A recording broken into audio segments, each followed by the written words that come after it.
जाड़े का दिन था, हम सब लोग स्वेटर कोट पहन कर निकल रहे थे और तब ये दोनों लड़के हाफ पैंट और टी शर्ट पहन करके जाड़े की सवेरे की ठंड में भी साइकिल चलाते हुए, और एक हाथ से साइकिल चलाते, एक में बैडमिंटन जैसा बच्चों का होता है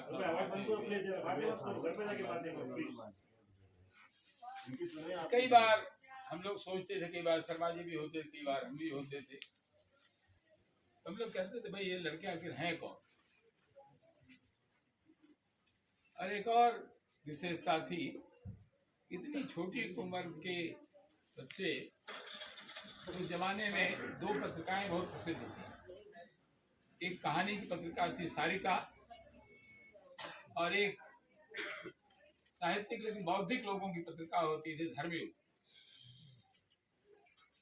जो साहित्यिक लोग या जो यूनिवर्सिटी के या जो थोड़े उस तरह के लोग से उसको पढ़ते थे। लेकिन ये दोनों बच्चे उस पत्रिका को ले जाते थे। मैंने एक दिन पूछा राजीव से, मैंने कहा इसको करते क्या हो? क्या भैया इसको पढ़ते हैं। वहां से शुरुआत हुई। उसके बाद संयोग एक दिन ऐसा आया, एक और घटना हुई कि हमारे सामने एक छोटा सा होटल था। तो ये सब भी कुछ दिनों के लिए, वैसे तो ये लोग बनाते थे अपने हाथ से, लेकिन कोई कारण रहा होगा, ये दोनों भी वही सामने के होटल में खा रहे थे और मैं भी दोपहर को खा रहा था। इन दोनों की जो चर्चाएं सुनी, आमतौर पर जो विद्यार्थी होते हैं, लड़के लड़कियां होते हैं, तो थोड़ा हंसी मजाक मस्करे या इस तरह की बातें करते हैं। लेकिन ये दोनों लगातार 15, 20, 25 मिनट जो खाने का दौर होता है, यानी वो खाना परसने से लेकर के खाना खाने तक देश के बारे में बात कर रहे थे, समाज के बारे में बात कर रहे थे। मुझे लगा कि ये कुछ अलग तरह के। उसी दौर में एक प्रसंग आया कि हमारे इलाहाबाद में एक दंगा हो गया था। पानी लेने के चक्कर में दो लोग लड़ गए थे, और संयोग की बात थी कि एक पानी लेने वाला हिंदू था और एक पानी लेने वाला मुसलमान था। और झगड़ा इतना बढ़ गया कि उस शहर में दंगा हो गया और कर्फ्यू लग गया। बात केवल पानी की थी, न उसका रिश्ता हिंदू से था, न उसका रिश्ता मुसलमान का था। लेकिन कुछ लोग होते हैं जो इस तरह के काम में माहिर होते हैं, वो भी संयोग से हमारे परिचित थे, जो दंगे करवाने के माहिर थे। जैसे उनको खबर मिली कि उनको वहां से थोड़ी दूरी पर ही रहते थे, तो आए और उन्होंने चीख चीख के चिल्लाना शुरू कर दिया कि भाई ये तो हिंदुओं का अपमान है, ये तो हिंदुओं का अपमान है, मुसलमान ने मार दिया, मुसलमान ने पकड़, वगैरह वगैरह जैसा होता है। और दंगा पूरे शहर में फैल गया, सैकड़ों मुसलमान मारे गए, 10-20 हिंदू भी मारे गए। खैर वो लंबी कहानी, उसमें नहीं जाऊंगा। मित्रों, उसके बाद फिर ये तय हुआ कि शांति का काम किया जाए, और हम सब लोग मिलकर के उस काम में लगे। उसी समय हमारे दशहरा होता है, इलाहाबाद में बहुत बड़ा दशहरा होता है। जिन लोगों ने कभी देखा होगा या नहीं भी देखा तो कभी आकर के देखना चाहिए। बहुत बड़ा मेला होता है, 10-12 दिन का होता है। तो लाखों लोग उसमें लोक शिक्षण के लिए, समाज के शिक्षण के लिए अलग अलग तरह की चीजें प्रदर्शित की जाती हैं, जिससे लोगों को, उसमें धार्मिक ज्यादा होता है, उसमें रामायण काल के, पणखा के या जटायु के और इस तरह के ज्यादा होते हैं, लेकिन बहुत सारे सामाजिक संदर्भ भी होते हैं। उसमें हम लोगों ने एक गेट बनाया था, इंसानियत का गेट। उस गेट के बनाने के लिए हमें 2 फोटो चाहिए थे, जो किसी दौर में धर्मयुग में छपा था।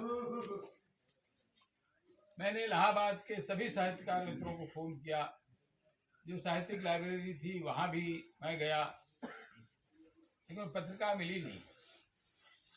धर्मयुग के फ्रंट पेज पर 2 चित्र छपे थे। एक था पूजा, प्रेयर हो या नमाज। उसमें अगर आप देखेंगे तो उसमें 3 हाथ थे। एक नारंगी रंग का था जो हिंदू का था, एक सफेद रंग का था जो ईसाइयत का प्रतीक है, और एक हरे रंग का था जो मुसलमानों का प्रतीक था। चित्रकार ने बहुत अच्छा बनाया था। और ऐसे ही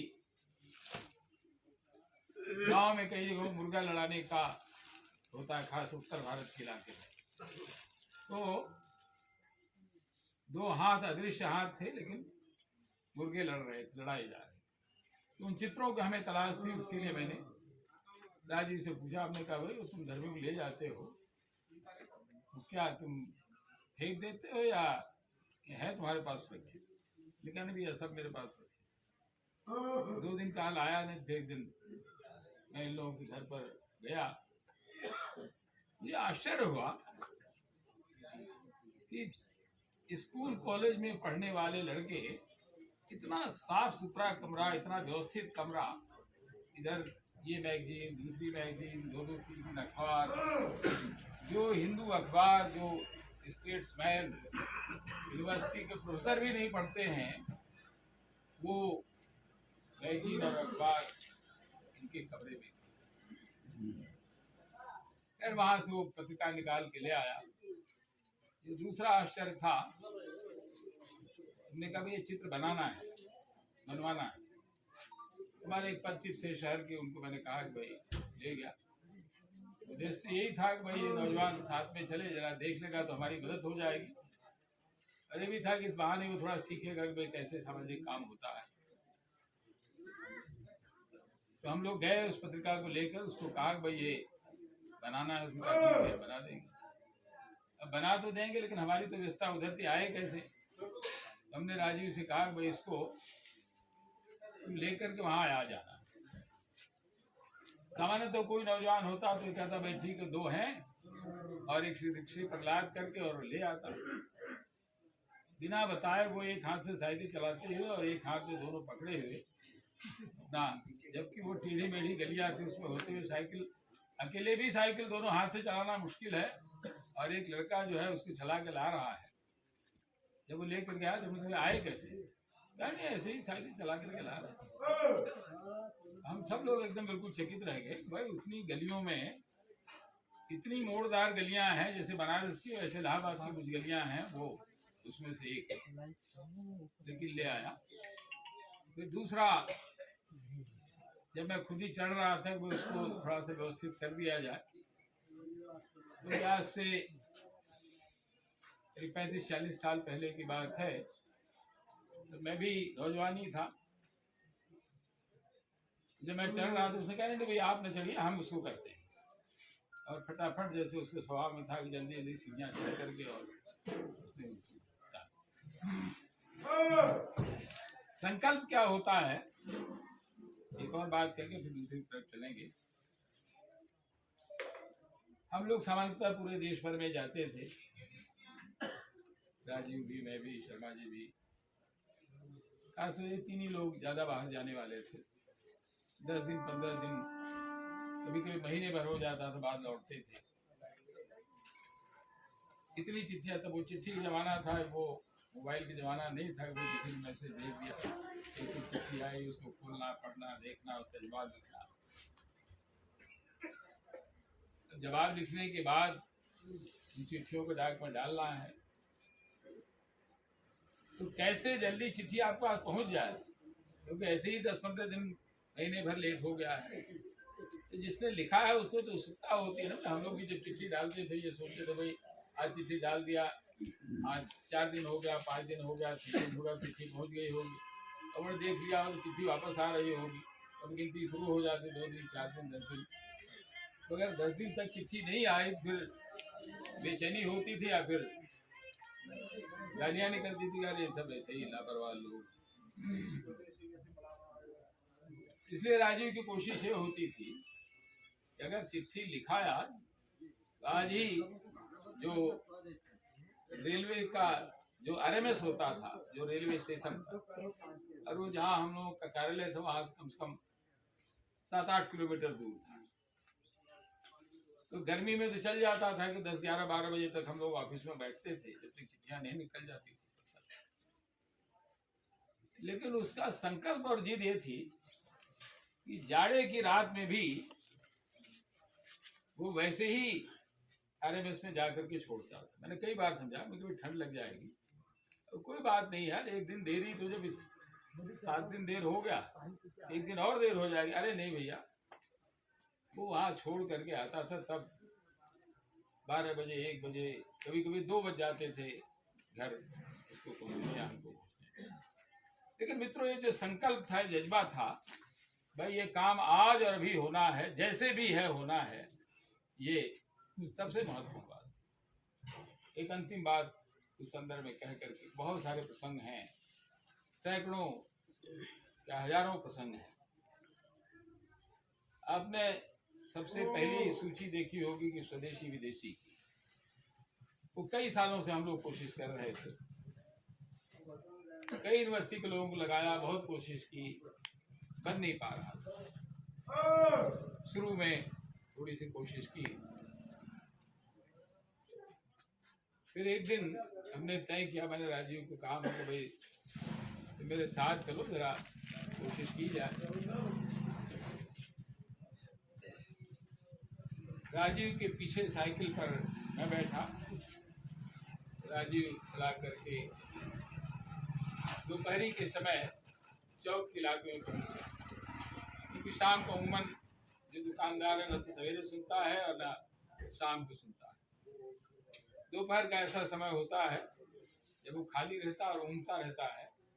उस समय जब आप जाते हैं तो आसानी से मन से बात करता है, बल्कि आपको ठंडा पानी भी पिला देता है। गए संयोग से कई दुकानें पर गए, अधिकांश लोगों ने तो टाल दिया। एक मुस्लिम साथी थे, उनको जानकारी भी बहुत अच्छी थी,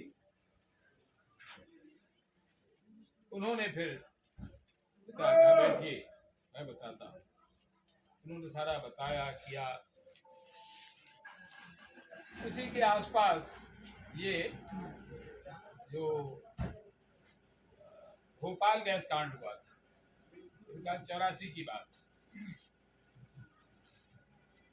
तो उससे वो पीड़ित थे और उनकी बैटरी का काम काफी लो हो गया। तो उनसे मुलाकात हुई, उनसे बात थी, उन्होंने काफी जानकारी दी, और फिर इसी के साथ उन्होंने और भी लोगों का किया। तो राजीव जैसा ही दम था, उसने एक एक दुकान पर जा करके और उस पूरी लिस्ट को इकट्ठा किया, और तब धीरे धीरे पहले 1 पन्ने की, फिर 2 पन्ने की, फिर पूरी बुकलेट के रूप में पत्रिका। मैं केवल संदर्भ को इसलिए याद कर रहा था, जब साथी के मन में, कार्यकर्ता के मन में जब संकल्प होता है, काम करने का मन होता है, और जब एक एक क्षण, एक एक पल वो काम करता है, जैसे हमारा पुण्य इकट्ठा होता है, हमारा पाप इकट्ठा होता है, ऐसे आपका कर्म भी इकट्ठा होता है। और तब जिस राजीव को हम लोग जानते हैं, वो राजीव बना। इससे पहली बात ये देखो कि हम सब लोगों को राजीव बनने से पहले वो संकल्प हमें अपने मन में ले।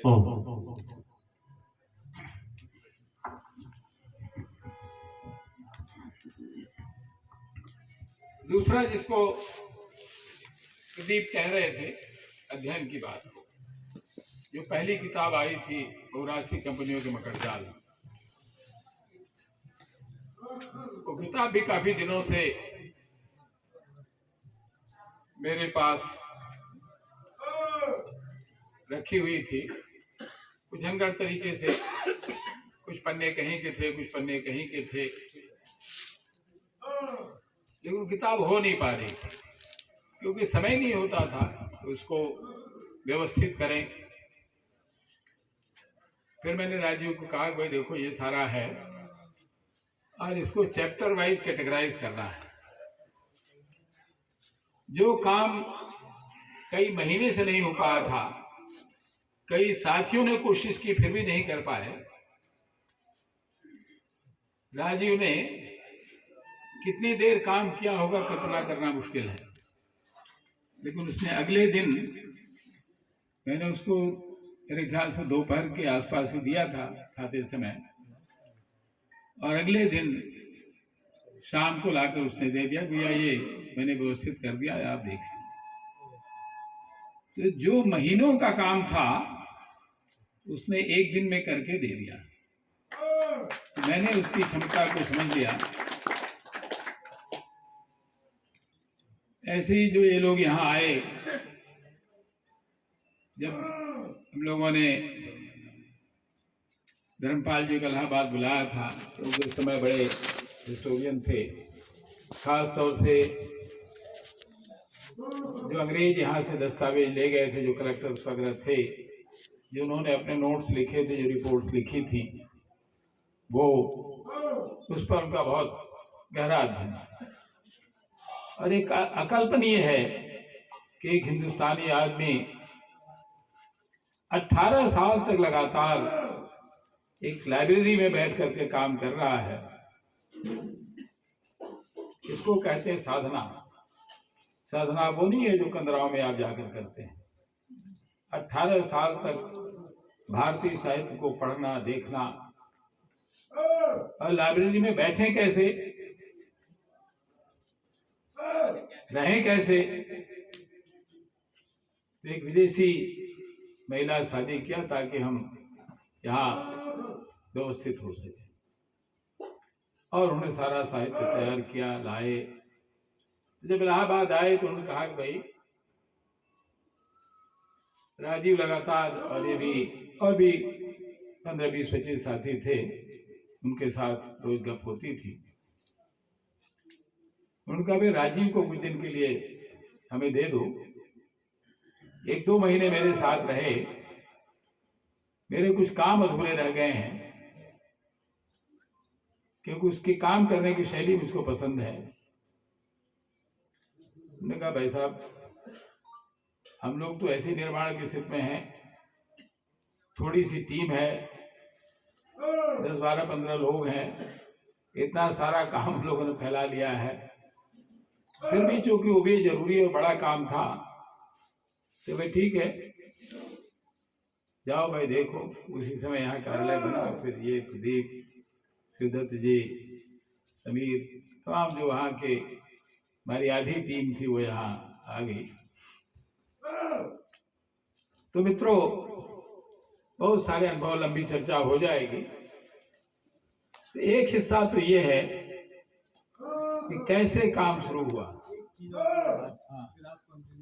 मुझे याद आया इसलिए कि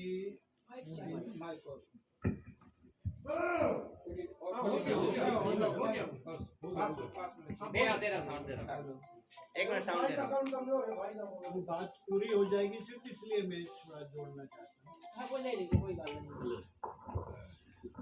बस उसी में एक जुड़ाव है, ताकि आपकी स्मृति में वो चीजें रहें। नेताजी की दुकान थी मैगजीनों की, पेपर कोई और दिया करता था, तो मैगजीन की दुकान थी, तो मैगजीन हम लाते थे। अब चूंकि परिचित हो गए थे तो इसलिए उधारी भी चलती थी। तो वो उनका नेचर अलग है। वो दुकानदार नहीं थे, वो छात्रवाद संघर्षवाणी से निकले एक सैनिक थे जयप्रकाश आंदोलन के समय में। लेकिन आंदोलन जब खत्म हुआ करते हैं तो बहुत बड़ा एक रिक्तता आती है। तो वैसी स्थिति में उन्होंने कुछ खोला वहां पर कि भाई स्टेशनरी की दुकान है, सामाजिक काम भी होने हैं, ये भी होना है। तो हम उनकी दुकान से मैगजीन लिया करते थे। हर महीने 100-150 रुपए की मैगजीन होती थी। मुझे इतना याद है, जो अभी मैं, जब अंत में हम लोगों ने छोड़ा, तब भी कम से कम 2-2.5 हजार रुपए का कर्जा तो उनका है। बैच के साथ कितने? तो मुझे याद है, अखबार वाले का तो पूरा चुका दिया, क्योंकि वो बेचारा रोज अखबार बेचता था, लेकिन मैगजीन का पैसा बाकी था।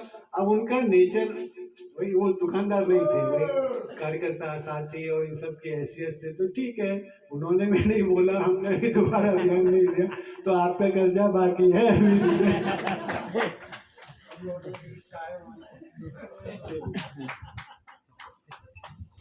यूनिवर्सिटी के ऐसे सैकड़ों विद्यार्थी थे और शिक्षक भी थे जिनकी साहित्य में रुचि होती थी, इसलिए दुकानें डूब जाती।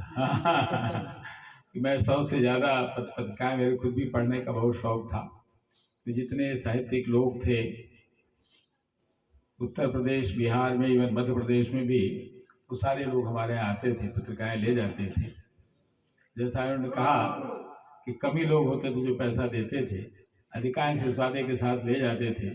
अब वो जमाना तो फोटो का भी नहीं था कि हमने मोबाइल से खींच लिया। अधिकांश लोग ले जाते थे कि मैं इसको पढ़ करके आपको दे जाऊंगा। अब कितने लोगों ने दिया नहीं दिया तो पता नहीं, लेकिन खैर।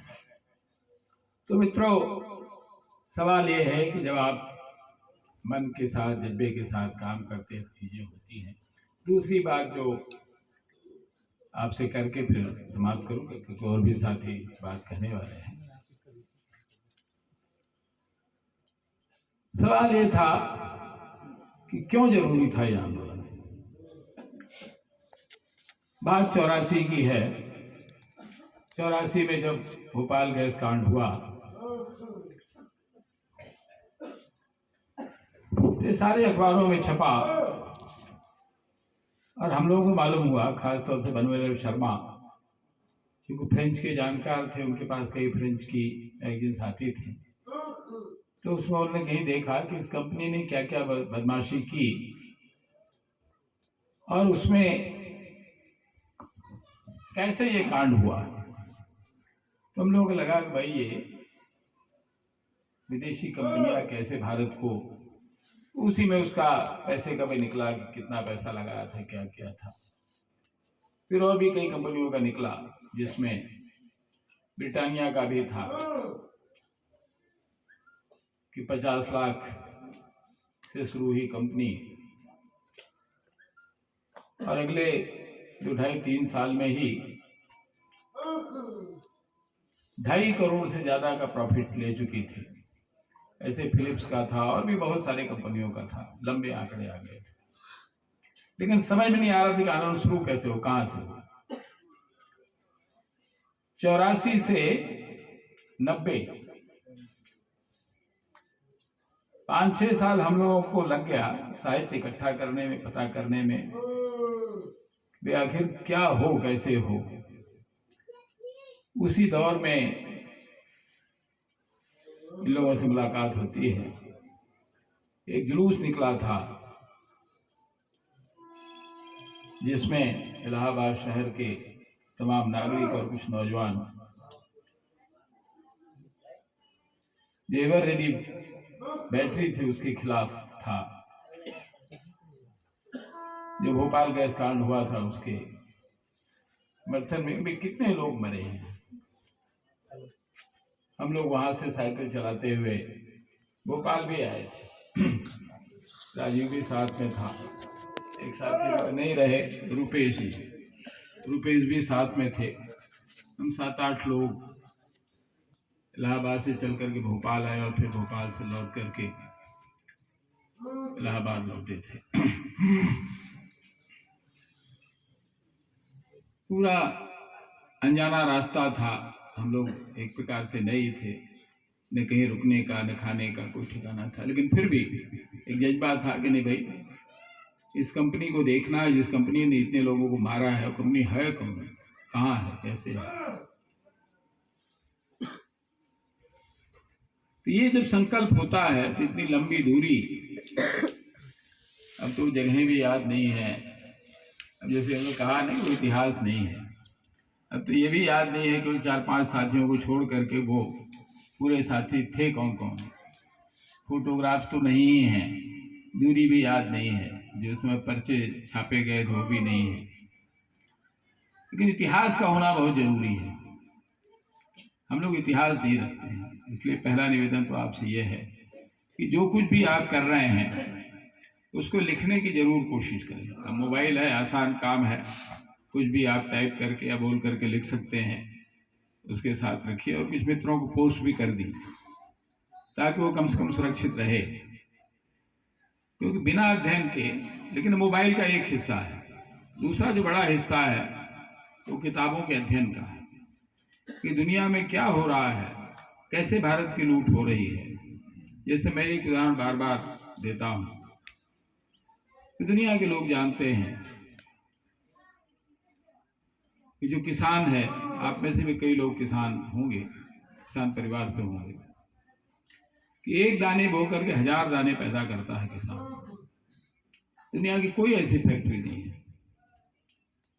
सोना जैसी चीज, लोहा चांदी जो भी आप डालते हो, जितना आप डालते हैं उससे कम निकलता है, लेकिन सारे धंधे फायदे में हैं, केवल एक किसानी घाटे में है और किसान कर्जदार है, तब भी तायाज भी है। जबकि बिना भोजन के, बिना किसानी के कोई काम चलता नहीं है। और आज हर गांव की ये स्थिति है कि जो गांव पहले समृद्धि के केंद्र थे, मेरे अपने बचपन का याद है कि गांव में वैभव नहीं था, लेकिन उस तरह से दरिद्रता भी नहीं थी। अंग्रेजों की लूट के बाद, खास तौर से 1857 के बाद हिंदुस्तान की जो दुर्गति हुई है, या थोड़ा सा उससे पहले अगर 1757 मान लें, जो भी इस देश में गरीबी आई है वो उसके बाद आई है, लेकिन उससे पहले, लेकिन उसकी समृद्धि का कारण क्या था? तो उसकी समृद्धि के दो बड़े कारण थे, जो आप लोग यहाँ स्वदेशी का काम करते हुए ध्यान रखने की कोशिश करेंगे। पहला तो ये था कि किसान जो भी पैदा करता था वो कच्चा माल कभी नहीं बेचता था, जो भी था वो फिर शुरू होता था। लोहा, लकड़ी, इवन कपड़ा जो भी था, कपास भी होती थी, हर इलाके में कपास होता था, और उस कपास कभी कोई किसान नहीं बेचता, उससे कपड़ा बुनकर के बेचता था। मेरे घर के में खुद भी, नहीं पहले भी और बाद में, बचपन में भी मेरी माता बहनें सब चरखा चलाते थे, उससे खादी बनती थी। हम लोग भी बचपन से खादी पहनते हैं। तो वो दूसरा, इस देश में जो प्राकृतिक रूप से था और आज भी है, वो घास फूस, जड़ी बूटी जिसको हम कहते हैं, अपार है। कोई ऐसा तृण नहीं जिसका महत्व नहीं है, लेकिन हम जानते नहीं, हम उसका उपयोग नहीं करते हैं। जैसे अगर हम केवल 2-3 उदाहरण दे दें, एक भूमि आंवला है, बहुत सारे लोग जानते होंगे, लेकिन उसका कोई उपयोग नहीं करते। बरसात में पैदा होता है, खत्म हो जाता है। इसी तरह से दूधी घास है, सैकड़ों तरह की दवाओं, पेट के लिए, खासतौर से सांस के जो मरीज हैं उनके लिए, लेकिन ऐसी घास पैदा होती है और समाप्त हो जाती है। यह बबूल है, इस इलाके में भी होता है, हमारे यहाँ भी होता है, उत्तर भारत में भी होता है। बबूल की फली तो जानवरों के दूध के लिए भी बहुत फायदेमंद है, और खासतौर से आज जो गठिया रोग हो रहा है उसके लिए बहुत फायदेमंद है। लेकिन अगर आप देखेंगे, जब बबूल की फली होती है तो टनों में ऐसे खेतों में पड़ी रहती है, उसको कोई पूछने वाला नहीं। या नीम की जब फली होती तो भी ऐसे पड़ा रहता है। अगर हम इन चीजों का उपयोग करके, उनको इकट्ठा करके, उसकी प्रोसेसिंग करके, अगर हम उनकी गुणवत्ता को बढ़ा लें, उसको उपयोगी बना लें, तो बिना पैसे का काम है, और उसके बाद उसका पैसा ही है। इसमें अगर एक उदाहरण हम आपको दे दें, कि चना जब सीजन में होता है तो 30, 40, 50 रुपए किलो होता है, लेकिन जैसे ही वो बेसन हो जाता है वो 100 से 150 रुपए किलो हो जाता है, और जैसे ही वो नमकीन बन जाता है तो 200, 250, 300 रुपए किलो हो जाता है। अब अगर उसकी बारीकी देखने की कोशिश करें, जो सबसे मुख्य पार्ट है चना बोने और उगाने का, सबसे टिपिकल काम है, सबसे मेहनत का काम है, लेकिन उसका दाम जो है वो 30 से 50 रुपए किलो है। लेकिन जिसके पिसाई करने में मुश्किल से 2, 3, 4, 5, 10 रुपए आते होंगे, उसके बाद एकदम बिल्कुल से वो 100 रुपए किलो हो जाता है। और जैसे ही उसको थोड़ा सा आप और प्रोसेस कर देते हैं तो उससे भी दोगुना हो जाता है, 200, 250, 300 रुपए किलो हो जाता है। ये अगर किसान, अच्छा ठीक, ये जो है अगर हम अपने स्वदेशी सेंटर से ट्रेनिंग करके लोगों को बता सकें, किसानों को तैयार कर सकें, उनको सिखा सकें, और इसी के साथ जो किसान कर्जदार है, जो बैंकों से कर्ज लेता है, महाजन से कर्ज लेता है, या किसी तरह से बेटी की पढ़ाई के लिए या शादी ब्याह के लिए, अगर हम गांव-गांव में, कुछ गांवों में, अपने गांव में अगर ये कोशिश कर सकें, तो हम कुछ लोगों को मिला करके अगर कोऑपरेटिव सोसाइटी बना लें, छोटी छोटी कोऑपरेटिव बना लें, जिसमें हम कुछ पैसे इकट्ठे कर लें, जब किसान की फसल होती है, जब वो बेचने के लिए परेशान होता है, तो वो महाजन से लेकर के तो उसको देता है ना। अगर महाजन के बराबर उसको पैसा मिल जाए तो क्यों बेचेगा? वो ब्याज से भी बच जाएगा और परेशानी भी उससे बच जाएगा। इस पर कभी विस्तार से बातचीत करेंगे, क्योंकि हम लोग को निकलना, अभी अरविंद जी ने बताया, दिखा रहे हैं। तो जब कभी भी आपका ट्रेनिंग प्रोग्राम होगा या कोई और अवसर होगा, लेकिन आप सब लोग उस बारे में जानते हैं, इसलिए ये मेरे बताने की बात नहीं है कि हम स्वदेशी की गुणवत्ता को कैसे बढ़ा सके। तो खुद प्रदीप ने भी काफी इस पर काम किया है और भी मित्रों ने काफी काम किया होगा। तो हम ये सोचें, वो जो हमारा स्वदेशी का काम है, जो किसान की आमदनी को बढ़ा सकता है और किसान को कर्जे से मुक्त कर सकता है, अगर ये हो गया तो जो आज हर जगह का नौजवान भाग रहा है, जिसको उन्होंने कहा तो भाग कर विदेश जा रहा है, ऐसे ही जो उत्तर भारत का नौजवान है, जो बिहार का और उत्तर प्रदेश का, तो भाग कर बम्बई जाता है या दिल्ली जाता है। क्यों? क्योंकि वहाँ मजदूरी 300-400 रुपए है, वहाँ उसको 500-600-700 रुपए मिल जाता है। ये जो नौजवानों को भागने का है, वो बल्कि अपने मुफ्त में अपनी चीजों की इकट्ठा करके उसको प्रोसेसिंग करके वो पैसा कमा सकता है। ये बहुत बड़ा काम होगा स्वदेशी का। मैं मदन भाई से भी, प्रदीप से भी निवेदन करूंगा कि अगर हम देश के 10-20-50 हजार नौजवानों को, लाख नौजवानों को अगर हमें ट्रेनिंग दे करके उनके अंदर ये आत्मविश्वास पैदा करके, भाई जो चीजें तुम बना रहे हो वो गुणवत्ता वाली है और लोगों के बीच में जा सकती है, तुमको उसका पैसा भी मिल सकता है, तो शायद वाली किसी फैक्ट्री में जाके काम कर रहा है, उसकी खुद की फैक्ट्री हो जाएगी और वो एक मालिक सम्मानपूर्ण जिंदगी जीने लग जाएगा। ये अगर हम सब लोग काम करेंगे तो स्वदेशी अगर लोगों को सम्मानित करने लग जाएगा, अगर स्वदेशी लोगों को सम्मान मिलने लग जाएगा, तो अपने आप स्वदेशी इतना तेजी से बढ़ेगा कि इसका कोई मुकाबला नहीं कर सकता है।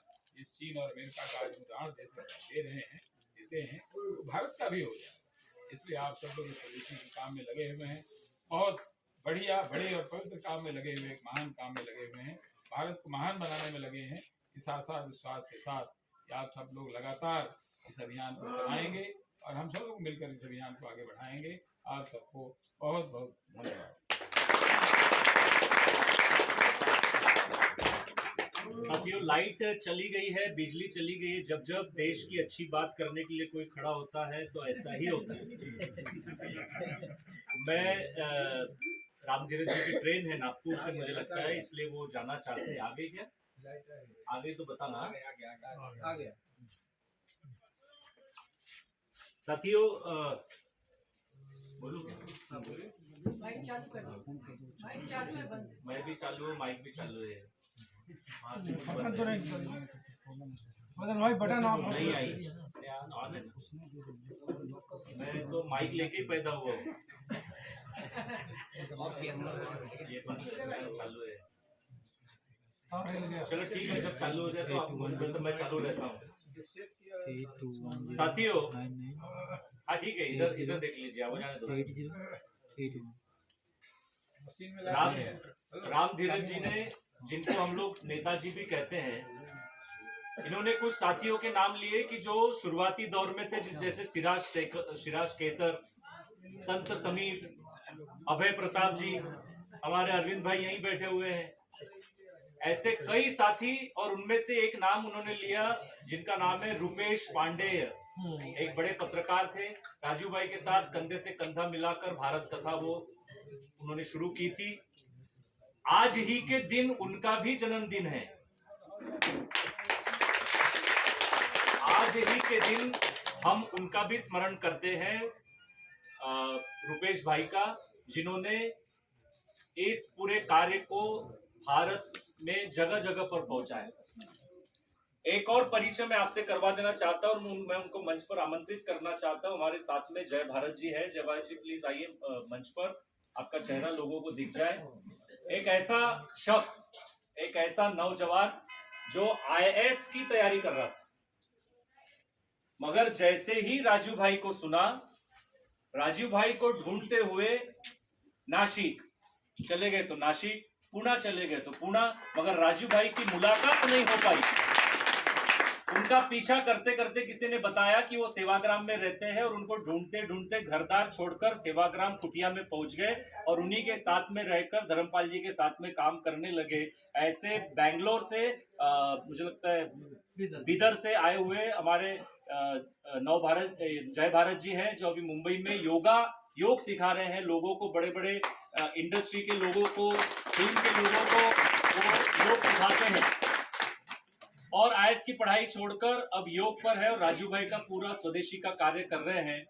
जिस तरह से मैंने एक दिन उनसे चर्चा में बात की कि एक दिन राजू भाई हमको बता रहे थे कि 6वें पोप ने ऐसा काम किया कि एक ग्लोब रख दिया, धरती का पूरा गोलाकार रख दिया, और कहा कि कोलंबस तुम चले जाओ पश्चिम की तरफ, और वास्को दी गामा को कहा कि आप चले जाओ ईस्ट की तरफ, पूर्व की तरफ।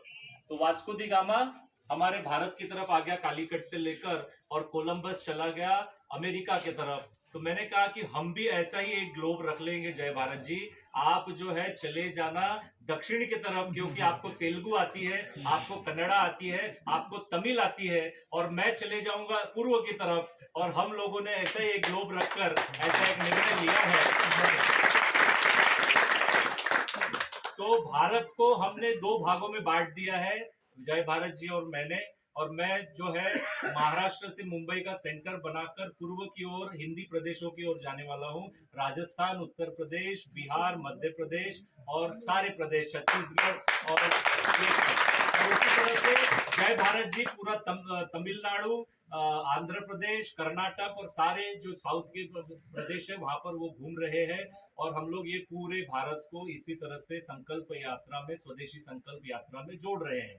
तो आपको जब भी ऐसा लगे, आप अगर साउथ के तरफ किसी को बुलाना चाहते हैं तो आप जय भारत जी को बुला सकते हैं। और अगर आपको लगे कि मैं हिंदी प्रदेश में रहता हूं या हिंदी जानने वाले लोगों के प्रदेश में रहता हूं, तो ये स्वदेशी संकल्प यात्रा को आप उसी तरफ मोड़ सकते हैं। तो ऐसे ही कई साथी जो है वो काम कर रहे हैं। जय भारत जी की एक और बात मैं आपको बताना चाहता हूं कि जय भारत जी बहुत अच्छे गीतकार हैं। जैसे मैं संगीतकार हूं, गीतकार भी हूं और आंदोलनकारी भी हूं, वैसे ही जय भारत जी एक योग के चिकित्सक हैं, आयुर्वेद के चिकित्सक हैं और साथ ही साथ गीतकार हैं। और इस गीतकार में उन्होंने कई गीत लिखे हैं। एक गीत अभी उनका अभी आने वाला है, उसका नाम है मेरा देश सुंदरवन, ये टाइटल है। और मेरा देश सुंदरवन, इस गीत को उन्होंने खुद लिखा है। AR रहमान के स्टूडियो में चेन्नई में उन्होंने रिकॉर्डिंग की है, उसका ऑडियो बन गया है। अब उस गीत को कश्मीर से लेकर कन्याकुमारी तक शूटिंग हो रही है। एक फुल फ्लेश प्रोफेशनल टीम जो है चेन्नई की जो है उसके ऊपर काम कर रही है। और उसके हमारे क्रांति प्रसाद जी और उनकी टीम जो उसको शूट कर रही है। अभी तक पूरा राजस्थान, महाराष्ट्र के शिवाजी महाराज की 25 साल तक राजधानी रही राजगढ़ में, मैंने खुद जाकर उनके साथ में शूटिंग की है। मैं भी उसमें दिखाई देने वाला हूं। और ऐसा गीत आने वाला है जिसका नाम है मेरा देश सुंदरवन। देश भर में क्या क्या सुंदर है, वो सारे प्रदेशों का सारी असलियत उसमें आपको दिखाई देंगी उस गीत में। और उस गीत को 2 में से कोई एक गायक गाने वाला है और उसका नाम है कैलाश खेर या सुखविंदर सिंह। तो उनकी डेट नहीं मिल रही है, मगर बहुत जल्दी उनको हम लोग रिकॉर्ड करने वाले हैं। तो जय भारत जी का एक अनुभव जो है, जय भारत जी को मैं मतलब उनके मुंह से आपसे कहूँगा, उनसे निवेदन है कि वो कुछ याद बताएं राजू भाई की। और उन्होंने अपने 2 बेटे हैं, एक बेटे को वो लेकर आए, उस एक का नाम है चाणक्य और दूसरे का नाम है ऋग्वेद। ऐसे न चिंटू पिंटू चिंटू रखने से तो अच्छा है कि ऋग्वेद और चाणक्य रखे। तो शुरुआत इन्होंने की है। जय भारत जी। वंदे मातरम। जोर से बोल रहा वंदे मातरम। मैं जय भारत, मैं कर्नाटक से निकला। जब मैं कॉलेज का विद्यार्थी था तो मेरे एक मित्र थे बाबू बोल के, उन्होंने राजू भाई के कैसेट पहले कैसेट बहुत चलते थे, तो उन्होंने कैसेट दिखवाया। और कैसेट पहले कैसेट, बाद में सीडी ऐसे आने लगी। लेकिन राजू भाई के जो वाक्य जब सुनते थे तो हम सोचते थे कि एक क्रांति चल रही है, जैसे आंदोलन चल रहा है भारत का, जैसे भगत सिंह, जैसे चंद्रशेखर आजाद, वैसे ही दिशा में। और तो नौजवानों की सोच ही ऐसी होती है। तो कैसेट सुन के हमें ना बहुत सारे लोग है ना इस प्रेरित में लग गए थे। और मैं बीएससी बीएड करके है ना, फिर मैं उस दिन फ्रंट कर लिया। मेरे को एक छोटा सा एक है ना स्वामी विवेकानंद का बुक मिला था। अगर से भारत को, ये रविंद्रनाथ टैगोर बोलते हैं, भारत को अगर से जानना है तो स्वामी विवेकानंद का अध्ययन करना है। ये बात मेरे को खटक गई। फिर मैंने तय करके है ना घर से निकल गया। मेरी माँ भी मुझे छोड़ने आई थी। मैंने फिर राजू भाई को ढूंढते हुए है ना, मैंने ब्रह्मचारी बन गया रामकृष्ण मठ में। फिर ब्रह्मचारी बन के है ना, फिर है ना मैंने राजू भाई को ढूंढते ढूंढते वर्धा में इलाहाबाद चला गया, जो आज प्रयागराज है। फिर वहाँ से मुझे बनवारी लाल शर्मा जी, उनकी टीम मुझे कुरुक्षेत्र दिल्ली लेके गई। फिर मैंने बोला राजू भाई कहाँ है? राजू भाई तो रहते वर्धा में। तो फिर मैं सेवाग्राम वर्धा आया। फिर वर्धा के पहले मुझे शिवदत्त भाई मिले, पहले शिवदत्त भाई भी रहते थे। फिर मैं अपना प्रदीप भाई से मिला। फिर राजू भाई, जितने में राजू भाई, मैं तो सोच रहा था कि राजू भाई कुछ है ना बहुत उसके साथ बहुत सारी साथी रहेंगे उनके, बहुत सारी, लेकिन वो अकेले आ रहे थे बहुत सारे लगेज लेके। फिर मैं उनके पैर छुआ और ऐसे सिलसिला। फिर प्रदीप भाई बोले कि ये साथी आए हैं, इनको लेके जाओ। तो फिर मध्य प्रदेश सागर के तरफ हमारा है ना दौरा हुआ। इस तरह से राजू भाई के साथ में बहुत सारे है ना, उनके साथ में हम रहने के बाद में राजू भाई को मैं वही बोलता था कि राजू भाई हमको आपके जैसे बनना है। तो वो बोलते थे कि वाक्यान, जैसे मध्य प्रदेश में भाषण चल रहा था जैन साधुओं का, तो बोलते थे देखो जय भारत कुछ नहीं है, जहाँ से खड़े हो वहां से शुरुआत कर दो। ये वाक्य राजू भाई ने बोली थी कि आप जैसे खड़े हो वहीं से वाक्यान देना शुरू कर दो, आप है ना फिर है ना प्रचार होते रहेगा। तो फिर मैंने अध्ययन किया, सिविल सर्विस के IAS की पढ़ाई की। फिर ऐसे सिलसिला चलते चलते रहा। फिर एक तरफ राजू भाई को मिलते चलते थे, एक तरफ है ना काम है ना चलते चल रहे। फिर बाद में राजू भाई भी चले गए। तो उसके बाद में फिर हम संघर्ष पे जीवन व्यस्त हो गए। तो फिर अभी प्रण किया। तो एक दिन मदन भाई से हम मिले। भाई मदन भाई ऐसे तो नहीं चलने वाला है, ग्रस्त तो जीवन भर चलेगा अपना, ये तो खत्म नहीं होने वाला है। थोड़ा सा पानी तो ये नहीं होगा। तो मदन भाई जो अभी बोले, भाई आप नॉर्थ के तरफ देखो, हम साउथ के तरफ देखते, कुछ तो प्रण करना पड़ेगा। राजू भाई की जो कहानी है ना, जो सपना है ना, उसको अधूरा नहीं छोड़ेगी। तो हमको गीत लिखने की बहुत ये है जिसका है। तो उस गीत को लेके है ना, उस गीत का एक माध्यम एक बहुत बड़ा स्ट्रांग है कि अपन सारे देश में उसको फैला सकते हैं। तो एक सुंदरबन मेरा देश सुंदरबन बोल के है ना गीत बना रहे हैं, ताकि उस देश के अंदर, सारे देश के अंदर है ना आंदोलन क्रिएट करे।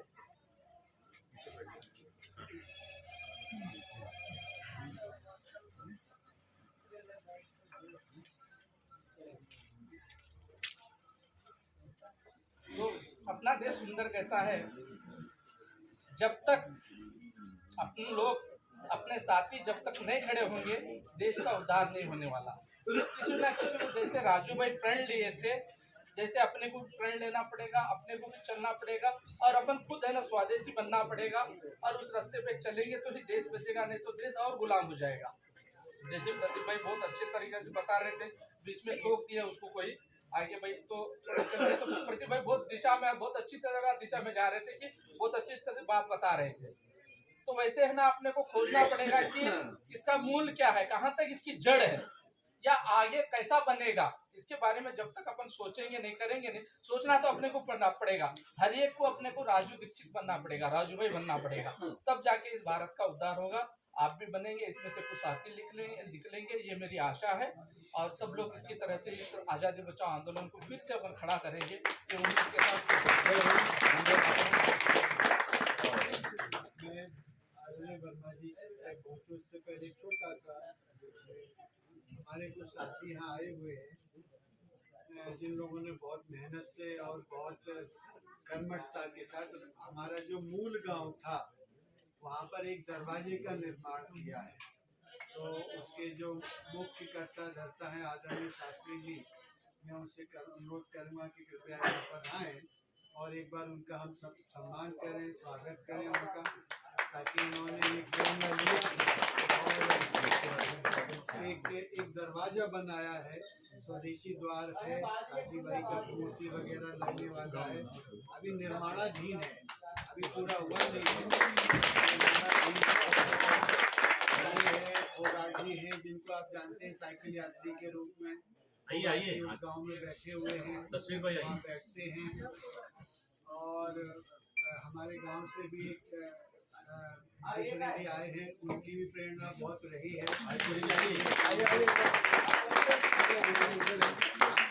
मैं चाहता हूँ कि उनको शॉल उड़ा के सम्मान किया जाए। हमारा मन है।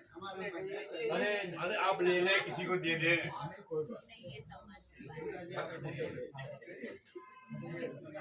इधर से आपको लेना है, इधर से देंगे आपको, आप इधर साइड आइए, आपको देना है, इधर साइड आइए। ये शॉल खरीदे नहीं गए, ये सब राजीव भाई को मिले हुए हैं। जा रहा है, तो इसको कहते हैं संभाल के रखें, ओढ़े ना इसको आप अपनी याद बना के, स्मृति बना के रखें। जिनको भी हमने शॉलें दी, करीब 2-2.5 हजार शॉल इकट्ठे हुए, 2-2.5 हजार। तो हम क्या करें, कोई सम्मान वापस करें। भाई उस जमाने में अभी चमकन वाले ये सब है।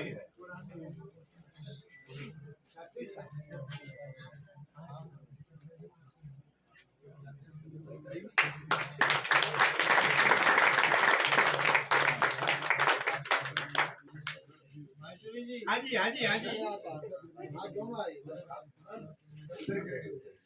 ये हमारे भाई सब कुछ की जोड़ी है। हम जन्मभूमि में बहुत बड़ा कार्य करने जा रहे हैं।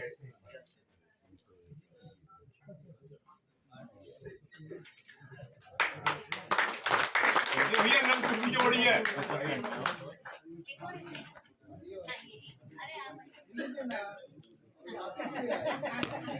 भैया जी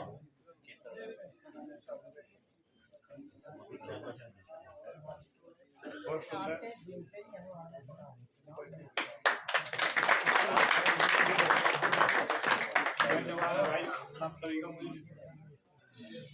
मैं आप सभी राजीव भाई प्रेमियों को एक बहुत बड़ी सूचना देने जा रहा हूँ। सूचना क्या है कि वहाँ नाहा गांव में उस गेट के निर्माण के समय राजीव भाई प्रकट हुए और उन्होंने हमारे को इतनी बड़ी शक्ति दी कि वो गेट बनाते समय जब वो 20 फुट की हाइट पे पहुंच गया, ऊपर लेंटर डालने के लिए हमने उस पर गाटर लगा के प्लेटें लगा दी, लेंटर डालने के लिए सेटरिंग कर दी। तो उस सेटरिंग के ऊपर हम 5 आदमी थे और एक मिस्त्री ने, मैं उसको पैमाश कर रहा था क्योंकि मैं देख रहा था भाई कितना क्या है, कोई कम ज्यादा ना रह जाए, क्योंकि हमने लेंटर में जैसे 5 इंच पे सरिया डलता है, हमने 2-2 इंच पे उस पर सरिया लगाया है ताकि उसकी मजबूती इतनी रहे कि वो मजबूत रहे। और 6 फुट गहरा, 10 फुट चौड़ा उसको नीचे से उठा के लाए और ऊपर जाके वो 6 फुट लंबा रहा है। एक बरंडे टाइप में बनाया गया है ताकि आने जाने वाले कभी बारिश हो, कभी धूप हो, कभी कुछ हो तो उसके नीचे खड़े हो सके, और वहाँ बैठने के लिए जगह बनाई गई है, कोई बैठ सके। तो वहाँ ऊपर क्या था, जब वो हम ये कर रहे थे तो पीछे से एक मिस्त्री जो मेरे गांव से आया हुआ था, क्योंकि वहाँ मिस्त्री मिलते ही नहीं, काम करने वाला कोई नहीं है वहाँ, सब बेकार आदमी है, काम किसी को जरूरत नहीं, दारू पीना बस। कीचड़ में कमल खिलता है, ऐसे ही खिलता है, सारा कीचड़ भरा पड़ा है। तो हम अपने वहाँ से हरियाणा से आदमी लेके आए, तो एक मिस्त्री ने वहाँ बराबर में 11,000 की हाई टेंशन लाइन थी। मिस्त्री के पास नंबर था लाइनमैन को, उसने कहा काट दी, उन्होंने कह दिया काट दी। और लाइन उसने काटी और वो उसके इतनी दूर से वो इसके नजदीक किया। वैसे तो 2.5 फुट से पकड़ लेती है वो 1-1.5 फुट नजदीक पहुंच गया तो लीलों के साथ उसने उसको पकड़ लिया 11। और मेरा मुंह दूसरी तरफ था। मेरे को राजीव भाई ने आवाज दी पकड़ो। मैंने हाँ बोले वो क्या मैंने देखा तो इसको बिजली ने पकड़ लिया। वो होता क्या है कि बिजली को कोई पकड़ता है, पकड़ने वाला उसको छुटवाता तो पहले उसको पकड़ती है, ऐसा हमने सुना है, पता नहीं मुझे। तो अगर वो पूरी की पूरी में करंट आता तो हम 5 आदमी वहीं खत्म थे। राजीव भाई कलंकित हो जाते, इसलिए उस आत्मा ने वहां आके प्रकट होके सामने तो नहीं आया लेकिन आवाज दी। तो जैसे वो मैंने सुना तो उसका पैर पकड़ के मैंने तार से हटाया और एक पैर मैंने हटा तो उसका दूसरा पैर खींच लिया गया। कपड़े जल रहे थे, तो दूसरा पैर मैंने उसका पकड़ के लाया तो उसे कपड़ों में आग लग रही थी।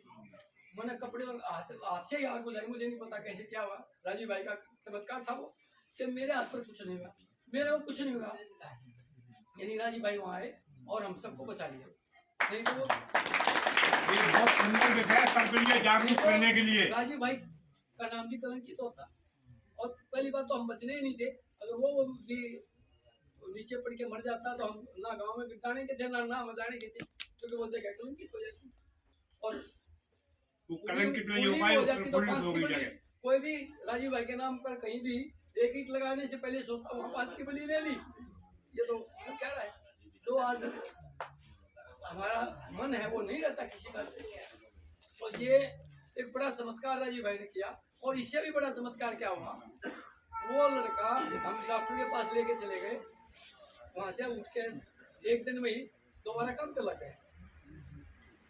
3 दिन काम किया गेट पे। मैं आपको दिखाऊं घाव देखो उसका, उसमें है। वो दोबारा उन्होंने सिरिया काट करके पकड़ा है वहाँ पे हमारे को। फिर मैंने खुद चढ़ के मिस्त्री को भी वहाँ मजदूर कोई मिस्त्री मिल नहीं रहा था तो हमने खुद चल के खुद काम करके तसल्ले पकड़ के लड़की को डाला पूरा किया। 3 दिन में पूरा करने के बाद हम जब घर गए वो ठीक ठाक गया। और रात को हम घर छोड़ के आए, उसको बताया भाई ऐसे बात हो गई। तो पहले हमने बताया नहीं था ताकि भाई एकदम आदमी को ठेस न पहुंचा। आदमी देखने के बाद थोड़ा शांत होता है। तो वो ठीक ठाक गया, पैदल चल के गया। लेकिन सुबह उससे खाट से उठा नहीं गया। उसका फोन आया सुबह कि दादाजी वहाँ तो चमत्कार था। क्या हुआ? मैं तो वहाँ पे ठीक ठाक हो गया था, कभी मेरे को कुछ हुआ नहीं और यहाँ मैं पैर नहीं रख पा रहा। तो वहाँ जरूर चमत्कार था। वो चमत्कार राजीव भाई का ही चमत्कार था। वहाँ उन्होंने ऐसा किया और सूक्ष्म में रहते हुए वो इतना हमारे को संभाल लिया। तो हमारा जो जीवन है ये राजीव भाई की ऐसे ही दोबारा मिला है। और अब हम इस जीवन को राजीव भाई के अधूरे सपने को पूरा करने में लगाएंगे।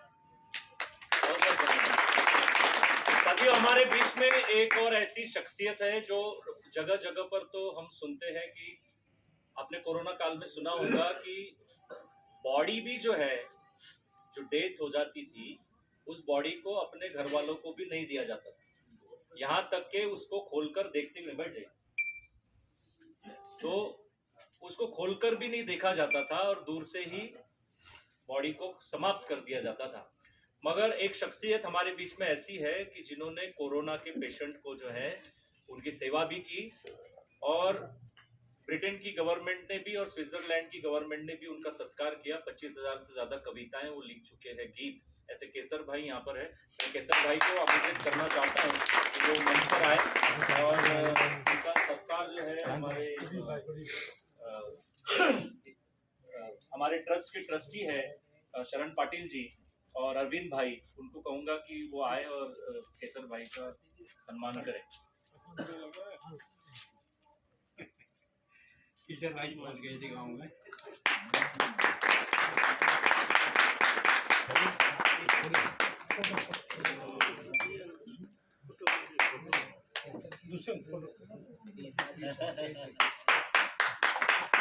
भारत माता की जय! भारत माता की जय! वंदे मातरम! वंदे मातरम!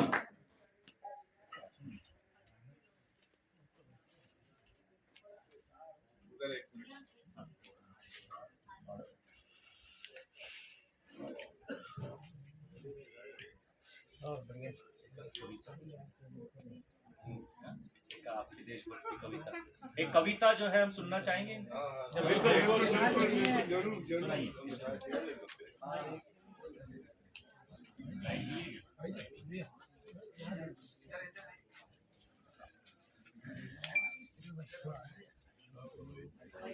बोलो जोर से। कविता तो 20,000 जब लिखा 25,000 तो भेजो हमको यार। आप सभी को नमस्कार। सभी को नमस्कार। सभी को नमस्कार। जो कविता जो मैंने लिखा बहुत सारा, वो अध्यात्म के कारण लिखा। अध्यात्म के बारे में थोड़ा सा लेता हूँ। अध्यात्म का जो चीज है वो हमें मालिकियत देता है। मालिकियत जो है एक भीतरी होता है और एक बाहरी होता है। जो भीतरी मालिकियत होगा वो मालिकियत होगा कि बुद्धि से बौद्धि के स्तर पर ले जाएगा। जो भगवान बुद्ध को मिला, भगवान शिव को प्राप्त हुआ और सभी जो ऋषि हुए उनको प्राप्त हुआ। उसमें भी कुछ लेयर होते हैं बौद्धि में, लेकिन जो आप सभी काम कर रहे हैं वो अध्यात्म का ही काम है। व्यवस्था परिवर्तन पूरी तरह एक आध्यात्मिक कार्य है। जो अध्यात्म, सहयोग, स्वदेशी और सहकारिता का जो ये काम है, ये पूरी तरह से आध्यात्मिक काम है। ये है बाहरी मालिकियत प्रदान करता है। अध्यात्म क्या बोलता है? मालिक बना देंगे। कौन सा मालिक? आपको अंदर तो मालिक बनाता ही है, आर्थिक मालिक भी आपको बनाता है। भगवान शिव ने कुबेर को इसके लिए स्थापित किया ताकि समाज में मालिकियत बनी रहे। केवल भीतरी मालिकियत नहीं, बाहरी मालिकियत। तो आप लोग का बहुत बहुत धन्यवाद कि आप लोग भगवान शिव के कार्य में लगे हैं और बाहरी मालिकियत जो उन्होंने निर्माण किया था उस मालिकियत को आगे बढ़ा रहे। और क्योंकि मनुष्य एक दरिद्र मनुष्य जो होता है, वो मनुष्य अध्यात्म में भीतरी प्रगति भी नहीं कर सकता, क्योंकि अध्यात्म में आगे बढ़ने के लिए एक मिनिमम रिक्वायरमेंट नाम की चीज होती है। भोजन, कपड़ा, वस्त्र, आवास, शिक्षा, चिकित्सा, इतना एक मिनिमम चाहिए। अगर आप पशु को क्या है, इस जो पशु है उसको शिक्षा की दिक्कत नहीं है, चिकित्सा की दिक्कत नहीं है, वो तो प्रकृति पर पूरी निर्भर है। लेकिन उसका ग्रोथ जो होगा, कभी भी मनुष्य का ग्रोथ हुआ, आज देखिए ग्रोथ तुरंत हो रहा है, स्पीड जो है ना, ग्रोथ बड़ा हुआ। कारण क्या है?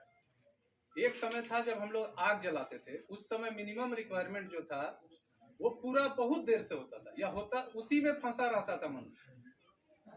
तो जब जब ये होगा तब तक जितना मिनिमम रिक्वायरमेंट पूरा होगा जल्दी, तो व्यवस्था परिवर्तन। एक कविता सुना, क्योंकि क्या जठर अग्नि शांत हो रही ना। जैसे शांत हो थोड़ा गरम जठर अग्नि भड़की रहनी चाहिए।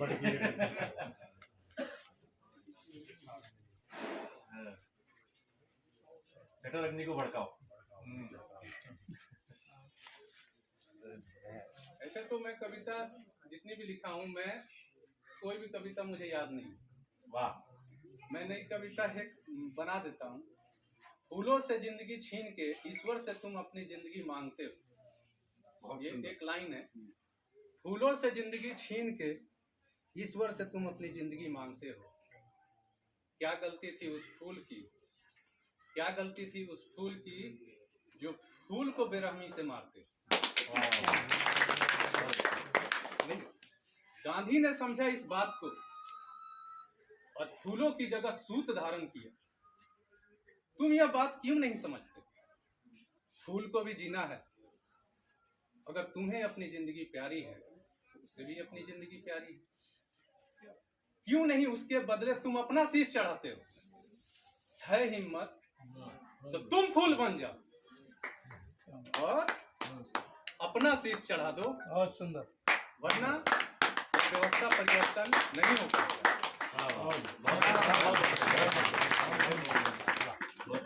धन्यवाद केशव भाई। साथियों, राम धीरज जी के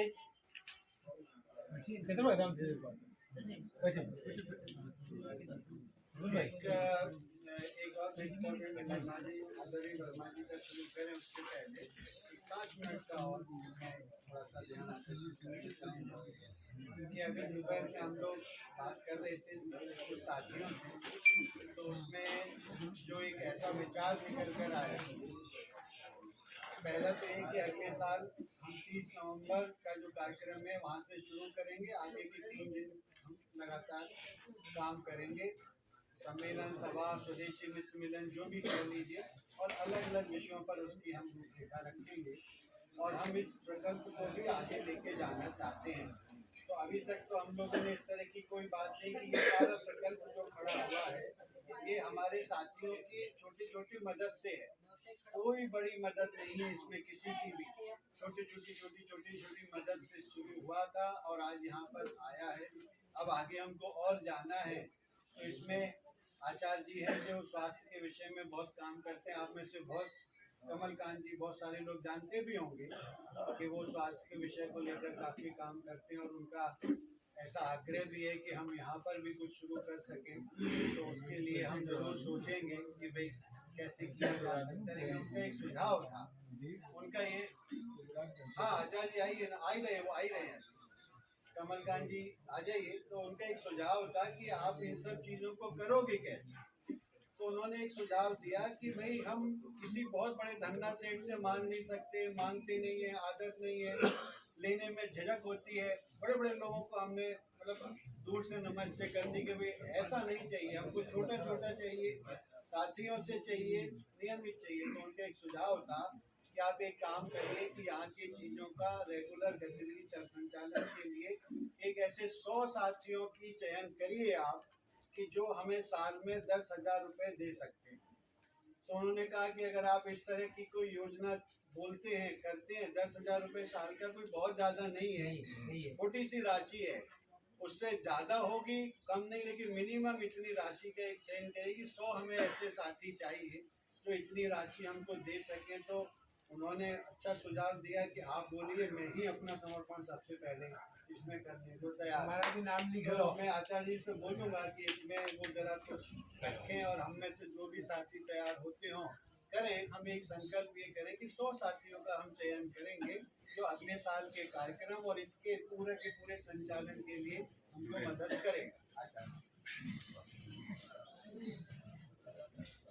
भारत माता की जय, वंदे मातरम। आप सभी भारत के कोने कोने से आए हैं और ये जगह बहुत पावन और पवित्र है। राजीव भाई की ये ऐसी पावन भूमि है कि जब मैंने पहली बार राजीव भाई को सुना था, तो सुनने के बाद सबसे पहले जब मैं वर्धा आया था तो मेरा सौभाग्य था कि माता पिता के साथ मुझे खाना खाने का अवसर मिला और वहाँ से ये जो कारवा छोटा सा बड़ा एक गुरुकुल बना, स्वास्थ्य के विषय पे कार्य किया। उसके बाद जिस गंगा माँ में राजीव भाई की अस्थियां प्रवाहित थी, उसी गंगा माँ के किनारे लगभग 15 बीघे भूमि के अंदर एक राजीव भाई का घाट भी मतलब कार्य चल रहा है और एक राजीव दीक्षित गुरुकुल गंगा जी के किनारे भी बन रहा है। तो क्योंकि ये मूल भूमि है, इससे बड़ा कोई स्थान नहीं हो सकता। बिल्डिंगें बहुत बढ़ जाएंगी 100 एकड़ में, 50 एकड़ में, लेकिन ये जगह हमारी पवित्र स्थली है। राजीव भाई का जो है ना हेड ऑफिस है, तो इसको हम सबको संभालना है। तो उसके लिए सबसे पहले हमें आवश्यकता है कि ऐसे साथी जिनको आर्थिक रूप से जो मजबूत है, ऐसे 100 साथियों का चुनाव हम सबको करना है। और उसमें सबसे पहले गुरुकुल की तरफ से, पूरे आप सबकी तरफ से मैं पूरा तन मन धन से प्रयास करूंगा कि 10 साथियों को जो ना मैं इस प्रकल्प के साथ जोड़ूं कि हर साल वो 10-10 हजार रुपए इस संस्था को दे। और इतना भी मैं प्रतिबद्ध हूँ आप सबके प्रति कि जहां हम आयुर्वेद की बात करते हैं मदन भाई, वहीं पे एक कंडीशन आ जाती है बीएमएस की, तो हम आगे नहीं बढ़ पाते। तो हमने एक जीवन चिकित्सा पद्धति का रजिस्ट्रेशन लिया। जैसे महात्मा गांधी ने प्राकृतिक चिकित्सा का सबसे पहले एक सोसाइटी बनाया था, ठीक उसी प्रकार से हरिद्वार में मैंने रजिस्ट्रेशन लिया है। क्योंकि जब मैं भी जेल में था तो मेरे ऊपर भी आरोप लगा था कि आप डॉक्टर नहीं है, कैसे दवा दे रहे हैं। तो उस कोर्ट में मैंने 500 कैंसर रोगियों का डाटा रखा था जो एम्स के पास भी नहीं है। आयुर्वेद का जो एम्स है दिल्ली में सरिता विहार, और 22 साल पुराना जो संस्थान है NIA जयपुर, उसके पास भी डाटा नहीं है। तो कुछ कर नहीं सकते थे और हमने ये रखा था कि हमारी खुद की पर्ची हो, इसमें हम जड़ी बूटियों और महापुरुषों के माध्यम से सारी चीज़ें करते हैं। और जो साथी इस समय आर्थिक रूप से सामर्थ्यवान नहीं भी है, उनको मेरा पूरा प्रयास है अगले एक को सामने इतना सामर्थ्यवान बना दे कि यहाँ पे 100 नहीं 1000 साथी जुड़ जाएँ। तो जो साथी चिकित्सा सीखना भी चाहते हैं तो उनको हम 1 रुपये में बिल्कुल निःशुल्क चिकित्सा ऑनलाइन भी सिखाते हैं। और आगे मैंने प्रदीप भाई से निवेदन भी किया है कि यहाँ पर हम महीने में एक बार 3 दिन का प्रशिक्षण शिविर लें। उस प्रशिक्षण शिविर में हम जो रोगी हैं कैंसर के या गंभीर बीमारियों का है उनको ट्रेनिंग भी दें, मेडिसिन अगर कुछ देनी है तो प्राकृतिक हम मेडिसिन भी दें, और साथ में जो नए बच्चे हैं जो चिकित्सा के क्षेत्र में कार्य करना चाहते हैं, लोगों की सेवा करना चाहते हैं, उनको हम वो ज्ञान दे सकें। तो मेरी आप सबसे प्रार्थना है, क्योंकि हमें इस जगह को मजबूत बनाना है। अगर यहाँ पर अच्छा सारी चीजें, एक ट्रेनिंग सेंटर हो, हमारी गौशाला की व्यवस्थाएं अच्छी हो, आज हम सब संघर्ष कर रहे हैं, है ना, हम यहाँ पे आए हैं तो हम सब मिलके अगर 100 साथियों का चयन करते हैं तो निश्चित रूप से जैसी व्यवस्थाएं आज हैं, अगले वर्ष जब हम 3 दिन के लिए आएंगे तो उससे भी ज्यादा व्यवस्थाएं होंगी। तो आप सब मिलके एक एक साथी को जरूर जोड़ेंगे तो 100 साथी निश्चित रूप से पूरे भारत से अलग अलग राज्यों से इस कार्य में जुड़ जाएंगे और एक दिन हम इस कार्य को अवश्य पूरा कर लेंगे। और इसे हम लंबा ना खींचें, हमारा प्रयास ये हो कि आज ही हम कम से कम 30-40 साथियों को जोड़ें। ठीक है, बहुत बहुत धन्यवाद। वंदे। भाई जी 100 करे ना, अच्छा वो 108 कीजिए। हाँ, ये बात भी सही है, 108 करना माला के मोती 108 है। एक मिनट के लिए जम्मू कश्मीर से 1 मिनट बाद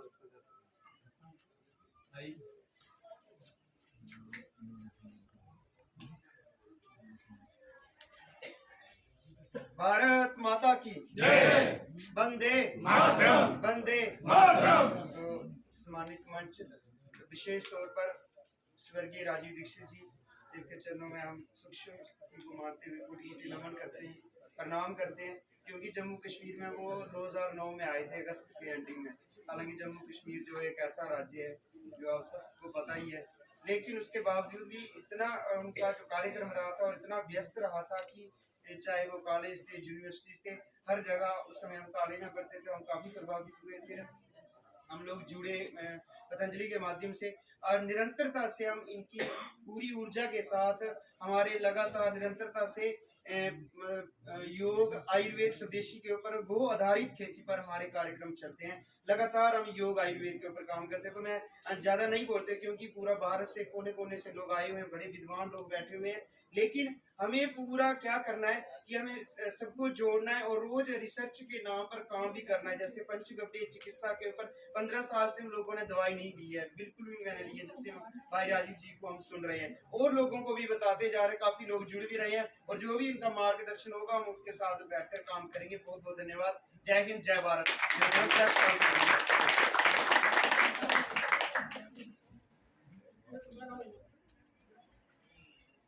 मैं 10,000 वाले में अपना योगदान देना चाहता हूँ। चाबी देना। अरे चाय जब ले लो यार तो तुरंत बताना वहाँ कल्याण नहीं देना नहीं देना तो वो पिछली बार आचार्य पुलिस यहाँ कहेंगे आप बहुत बोलिए। मैं बोलूंगा भाई, मेरे को दर्द है, अपना दर्द जिसको है वो बोलेगा। वो यहाँ कहे गए सारा खर्चा मैं दूंगा, अगली बार का भी दूंगा, ना का भी दूंगा, और 5 रुपए देने की औकात नहीं। ये नहीं सिर्फ वो वीडियो बना के लोगों को दिखा रहे, मैं वहाँ का खर्चा उठा रहा हूँ। सही है, सही है। ऐसे लोगों को बिल्कुल नहीं बख्शा जाएगा। एक स्पेशल नहीं भाई, आप ऐसे कुछ कहें, हम करेंगे इनके खिलाफ कार्रवाई, अपना करें, हम नहीं बख्शेंगे ऐसे लोगों को। हमारे शिकायतें हमारे पास आती हैं, लोग हमारे को कहते हैं तुम्हारे राजीववादी कैसे हैं, तुम क्या कर रहे हो, ठग रहे हो, लोगों को ऐसा कर रहे हो। एक साथी और है हमारे, उनको भी मैं नहीं अपने को सुनो ईमानदारी से जो पैसा आ रहा है वो कोई बात नहीं है। वो ये लेना चाहिए ना लेना चाहिए, वो कम से कम वीडियो बना के सोशल मीडिया में तो ना फैलाए कि भाई मैं वहाँ दे रहा हूँ, मेरे पैसे से हो रहा है। ठीक है, ठीक है। वो राजीव भाई का दुरुपयोग हो रहा है, तो राजीव भाई का दुरुपयोग कहीं भी होगा तो वहाँ हम अपने जान की कुर्बानी दे के भी रोकेंगे। सभी भाई सावधानी से सुन ले, किसी को नहीं बख्शा जाएगा। हमें जान से नहीं जाए, राजीव भाई के साथ कोई गद्दारी होगी तो नहीं बख्शी जाएगी। चाहे प्रदीप भाई उसके साथ होंगे तो हम उसके खिलाफ सिर्फ बगावत कर देंगे, क्योंकि राजू भाई का बर्दाश्त नहीं होगा हमारे से। सही है, बंद कर दो इसको। सत्य आचार्य जी सही कहते हैं कि कई लोग यहाँ पर मंच पर आकर जो है बहुत सारी बातें करते हैं और बहुत बड़ी बड़ी बातें करते हैं। पिछली बार जो राजू भाई का फोटो लगा लगा कर अपने बड़े बड़े संस्थान चलाते हैं, जिन्होंने 200 से ज्यादा अपने क्लिनिक खोल लिए, ऐसे आचार्य मनीष जी को यहाँ आने की इच्छा थी, हमने उनको बुलाया। उन्होंने एक प्रण भी किया कि मैं हर साल का यहाँ का खर्चा दूंगा। आप सबके समक्ष हुआ था। फिर मुझे उन्होंने एक मैसेज भेजा, फिर मुझे कहा कि मैं एक प्रोडक्ट बना रहा हूं शुद्धि नाम का, और उस शुद्धि नाम के हर प्रोडक्ट के ऊपर राजू भाई का फोटो लगाना चाहता हूं। हमने उनसे कहा कि देखो, इसका निर्णय मैं अकेला नहीं लेता हूं, उसका एक ट्रस्टी मंडल है, उनका परिवार है, हम उनसे बात करेंगे। हमने ट्रस्टी मंडल से बात की कि उनकी डिमांड है कि अगर मैं खर्चा देना चाहता हूं तो राजू भाई का फोटो हर प्रोडक्ट पे लगाऊंगा। मतलब राजू भाई, आपका अगर प्रोडक्ट खराब हो तो राजू भाई का नाम भी खराब होगा, बराबर है। अच्छा, आप लोगों ने एक ऑब्जर्वेशन किया होगा कि वाघ भट्ट का हम प्रोडक्ट बनाते हैं सेवाग्राम से, क्या हमने हमारे प्रोडक्ट पे राजू भाई का फोटो लगाया? नहीं लगाया। हमने नहीं लगाया तो हमने उनसे निवेदन किया कि आपका कोई भी पैसा हमारी संस्था को नहीं चाहिए। राजू भाई का एक ऑरा है, एक प्रभाव है, उसको हम प्रोडक्ट में तोल नहीं सकते, और इस तरह से हमने उनको मना किया। मगर हमारी बिना परमिशन के भी उन्होंने कई जगह पर वो प्रोडक्ट राजू भाई के फोटो लगाकर बेचे। फिर हमने उनको सख्त लहजे में कहा कि आपने बिना परमिशन के ये एडवर्टाइजमेंट क्यों की और आपने अपने प्रोडक्ट के ऊपर राजू भाई का फोटो लगाया क्यों? मुझे कार्रवाई करने पर मजबूर मत करिए। तो आप ध्यान रखिए कि अगर कोई व्यक्ति यहां आता है तो वो अपनी कुछ इच्छाएं लेकर आता है, मगर वो राजू भाई का काम कर रहे हैं, अच्छा काम कर रहे हैं, भले ही वो फोटो की बात हो या ना हो, मगर हम किसी को भी प्रोडक्ट में लगाकर राजू भाई का प्रतिभा को बेच नहीं सकते। आप सबकी परमिशन लेनी पड़ेगी उनको। ट्रस्टी मंडल तो है, मगर आप सबकी परमिशन, ये एक तरह से एक आम सभा होती है ट्रस्ट की, ये एक संस्था की आम सभा, वार्षिक सभा जैसा उत्सव होता है। वार्षिक सभा में ही सब तय होता है कि भाई हमने आगे क्या करना है, क्या नहीं करना है। तो ऐसे लोग हमारे बीच आते रहेंगे। बात 100 लोग 10,000 देने की नहीं है। अगर इस देश में राजू भाई को मानने वाले 40 करोड़ लोग हैं, 40 करोड़ फॉलोअर्स आप गिन लीजिए हर चैनल के, सोशल मीडिया के फॉलोअर्स गिन लीजिए, जो राजू भाई को जानते हैं, आते जाते मिलते हैं, वो कम से कम 36 करोड़ से 40 करोड़ लोग हैं। एक एक रुपया भी सबने अगर यहाँ पर भेजा तो हर साल 40 करोड़ रुपया आता जाएगा। मगर हमको दिखाना होगा। राजू भाई कहते हैं ना कि वो जो एक बहुत अच्छी बात कहते थे कि जो अच्छा काम करता है उसको जल्दी दान देता है व्यक्ति, है ना। तो अगर हम यहां से दिखाए, एक शक्ति दिखाए, पैसों के कारण वो शक्ति रुक रही है, आर्थिक कमी के कारण वो काम रुक रहा है। गौशाला में गाय को चारा देने के लिए संस्था के पास में अगर पैसा ना हो, क्योंकि राजू भाई जब तक जीवित थे तो एक कहने पर जो है लोग यहाँ पर दान भेज देते थे, तो हमारा काम भी धीरे धीरे वो आर्थिक जैसे जैसे बढ़ेगा वैसे वैसे संस्था के काम भी आपको जगह जगह पर दिखाई देंगे, और जगह जगह पर लोग, इतने लोग हैं देने के लिए, आप अपना काम दिखाए तो आपको पैसा भी लोग दान देने के लिए तैयार है। तो जिस तरह से राम धीरज जी कह रहे थे कि किसान एक बीज बोता है मगर हजारों बीज मिलते, तो एक छोटी सी शक्ति क्या काम करती, वही ये गीत है कि आओ हम इतिहास बनाए, आओ हम इतिहास बनाए, युग परिवर्तन की घड़ियों में एक नया अभियान चलाए, आओ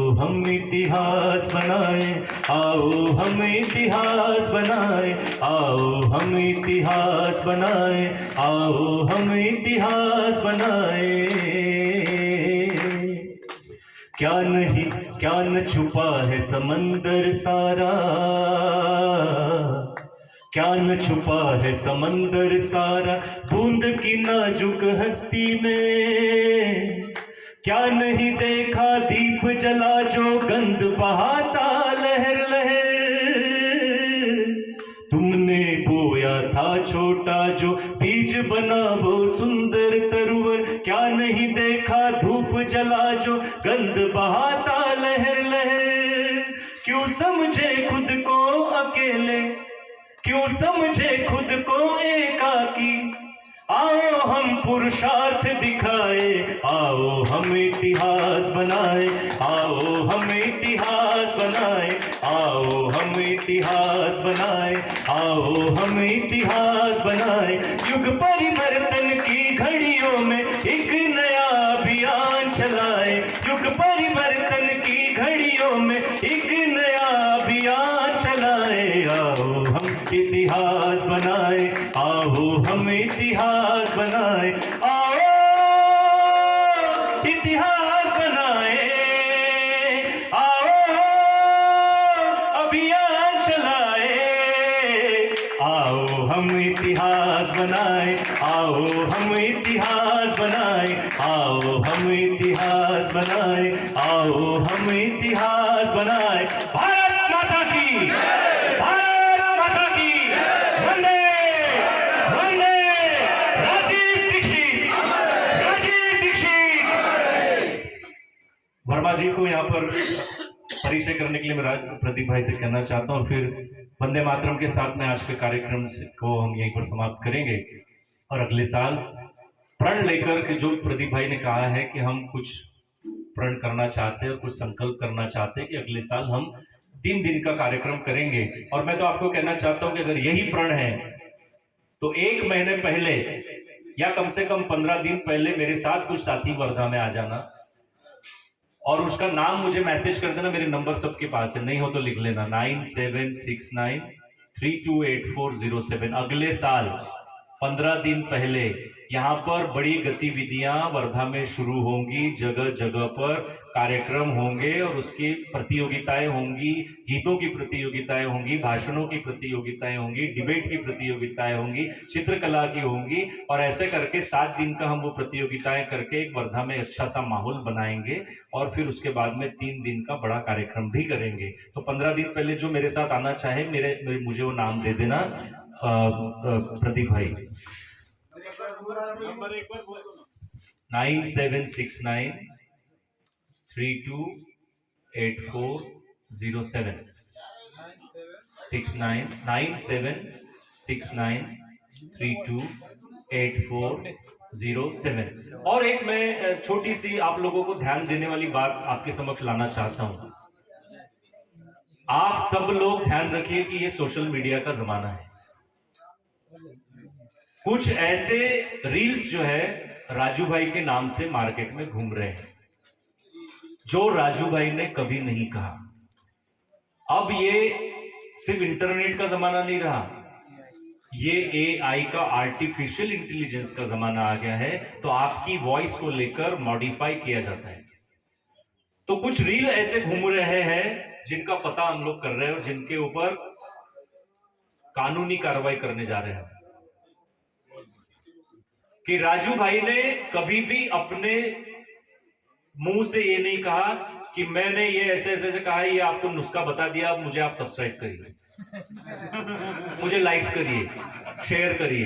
ये राजू भाई अपनी आवाज में बता रहे हैं ऐसे वीडियो जो लोग भी जा रहे हैं। मेरी चेतावनी उन लोगों को, और आप भी पकड़ के लाइए, मुझे नाम बताइए, उनके ऊपर सख्त कानूनी कार्रवाई करेंगे हम। क्योंकि अगर उस नुस्खे से किसी का अगर बुरा हो गया जिसका आपने प्रयोग नहीं किया और राजू भाई की आवाज में जा रहा है तो संस्था के ऊपर कार्रवाई होगी। लोग जो है संस्था का नाम और राजू भाई का नाम बदनाम करने के लिए पड़े हुए हैं। तो ऐसे लोगों के ऊपर ध्यान रखिए। जो भी व्यक्ति राजू भाई की आवाज में आपको भेज रहा है कि मुझे सब्सक्राइब करिए, लाइक करिए, राजू भाई का आवाज नहीं है, AI से मॉडिफाइड किया हुआ है। ऐसे लोगों को पकड़िए, उनकी धुलाई करिए, डंडे को तेल लगाकर रखिए तभी जाकर ऐसे लोग सुधरेंगे जो अब AI से जो है पैसा कमा रहे हैं, YouTube से पैसा कमा रहे हैं। ठीक है, अभी समय काफी हो गया है, बहुत सारे लोग निकल भी गए, लेकिन जो हैं वो हम आदरणीय वर्मा जी से बात सुनेंगे। उनका जो विशेष लेखन है वो रुपए और डॉलर, रुपए की उत्पत्ति, इन सब विषयों को लेकर काफ़ी उनका अध्ययन है। उस विषय पर वो मार्गदर्शन भी करते हैं लोगों का। मैं चाहूँगा कि बहुत लंबा समय तो नहीं है, लेकिन एक ट्रेलर टाइप का आप हमको एक ट्रेलर टाइप का दिखा दीजिए, ताकि कभी विस्तार से उस विषय पर आगे चर्चा की जा सके। आदरणीय वर्मा।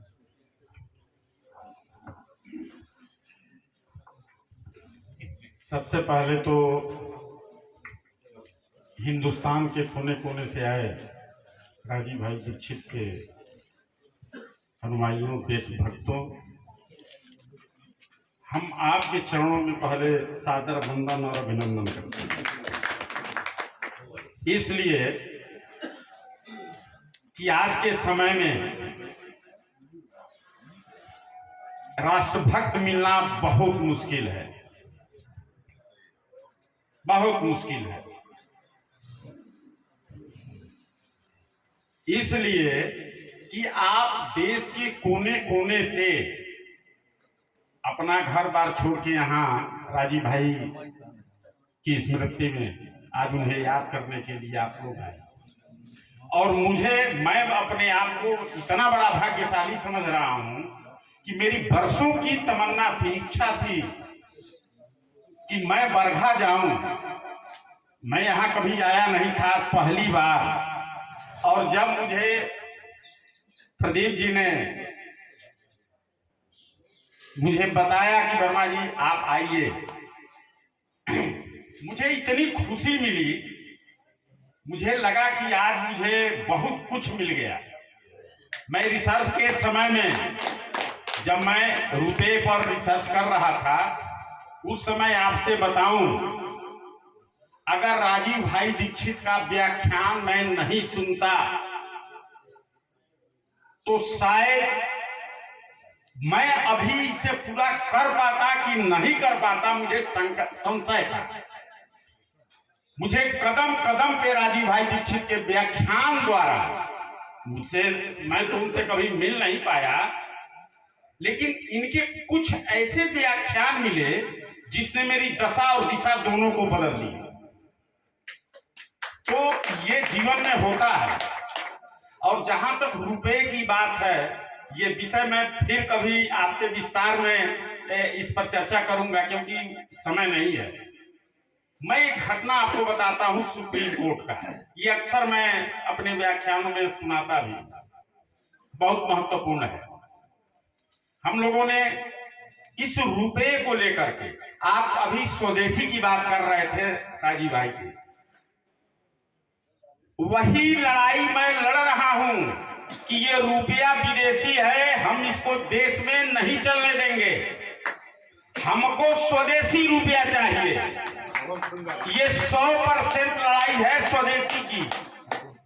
मैं भारतीय रुपये, जिस रुपये की बात कर रहा हूं वो आजाद हिंद करेंसी है, जो 100% स्वदेशी है। और जो भारत के मनीषियों ने, ऋषियों ने जिस मुद्रा को लाया और जिस मुद्रा के चलते भारत सोने की चिड़िया बनी, हम उस मुद्रा की बात कर रहे हैं। और ये जो अंग्रेजों ने रुपया लाया, यह दरिद्र बनाने का यंत्र है, यह दरिद्र बनाने का एक तरीका है। अब कैसे है, मेरी बुक अभी निकल रही है दिसंबर में, रुपया मूल्य की मापक या शोषण का साधन। अभी वो नया वर्जन करके नया संस्करण निकल रहा है। इसी दिसंबर में मैं आपसे अनुरोध करूंगा कि जो जिज्ञासु हो उसको जरूर आप मंगवा लें और पढ़ें, क्योंकि उसमें बहुत कुछ चीजें मिलेंगी जो आप दंग रह जाएंगे। तो मैं एक घटना के बाद अपनी बात को भी विराम दूंगा। सुप्रीम कोर्ट की घटना है, हम लोगों ने FIR किया। ये हुआ कि सरकार या कोई सुनता ही नहीं था, तो ये हुआ कि FIR करो। गवर्नर के ऊपर और भारत सरकार के, तो हम लोगों ने उसमें नाम नहीं दिया। भाई रुपए में लूट हो रही है, उसको तर्क से और कुछ दस्तावेज थे, उसी को आधार बनाया और अपने गणित को, तर्क को और वह जो एक आध दस्तावेज थे उसी को लेकर के आधार बनाया, FIR किया कि भाई हम लूटे जा रहे हैं, हम भारत के लोग लूटे जा रहे हैं इस पेपर करेंसी के माध्यम से, क्योंकि यह कूटकरण किया गया रुपया है। ये जो सिक्का है यह कूटकरण किया गया सिक्का है, अर्थात इसके मानक स्टैंडर्ड में घटाया गया है। चांदी के जगह देखिए लोहा कर दिया गया, सोना के जगह पे पीतल कर दिया गया। तो कहने का मतलब कि हम लोग यही मामला कोर्ट से होते हुए सुप्रीम कोर्ट गया। उस समय जस्टिस A.K. माथुर और लोकेश्वर सिंह पंता की खंडपीठ थी। बहस इन पर्सन में हो रहा था, हम ही लोग उसमें थे। तो उस समय उनके सामने यही 3 रुपया हम लोगों ने लेकर के रखा। देखिए ये चांदी का रुपया है, सन 1921 का होगा, और ये है सन 1939 का, 39 के बाद का 40, 42, 43, 44, 45 हो गया, और ये है इस समय का। तो हम लोगों ने ये सवाल रखा कि श्रीमान इस रुपया को, जस्टिस A.K. माथुर थे, इस रुपये को आज हम बाजार में लेकर के जाते हैं तो 50 किलो गेहूं मिलता है, और इस रुपये को लेकर के जाते हैं तो 25 किलो गेहूं मिलता है, और इस रुपये को लेकर के जाते हैं, और इसके साथ कागज वाला भी था कि इस रुपये को लेकर के जाते हैं तो 1 कप चाय भी नहीं मिलता। अच्छा देखिए तमाशा, देखिए कि सब पर 1 रुपीस लिखा है, इस पर भी 1 रुपया लिखा है, इस पर भी 1 ही रुपया लिखा है, और इस पर भी 1 ही रुपया लिखा है। तो आखिर इसमें कौन सा रुपया असली है और कौन सा नकली है, कौन वैध है और कौन अवैध है? जो अवैध है हम उससे लेन देन करेंगे, और जो नकली है हम उससे लेन देन नहीं करेंगे। हम कानून का उल्लंघन नहीं करेंगे, हम संविधान की अवमानना नहीं करेंगे। आप बताइए कि इसमें कौन सा रुपया असली है और कौन सा नकली है? उनकी बोलती हो गई बंद, और आज तक उन्होंने जवाब नहीं दिया, और हम बिना जवाब लिए अब पूरे इसका प्रैक्टिकल हम लोगों ने किया है।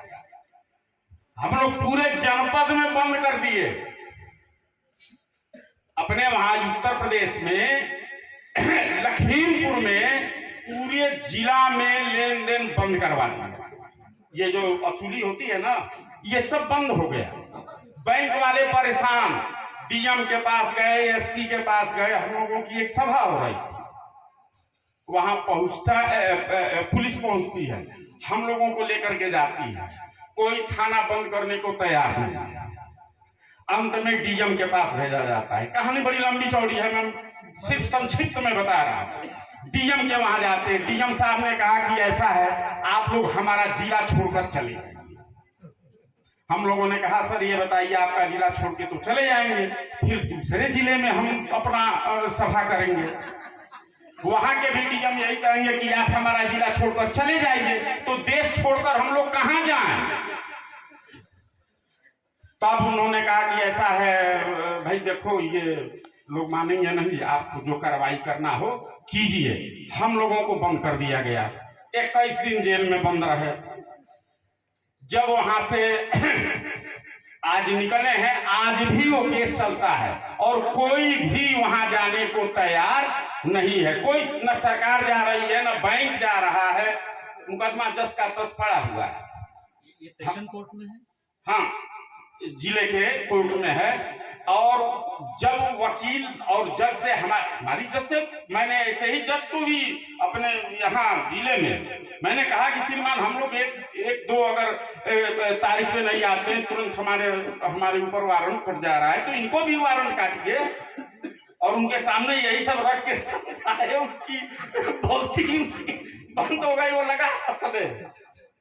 जो जज महोदय थे वो हंसने मुस्कुराने लगे कि भाई ये बात तो सही है। तो देखिए ये रुपए की लड़ाई और स्वदेशी रुपया की, ये विदेशी रुपया है, ये रुपया विदेशी है, ये स्वदेशी नहीं है।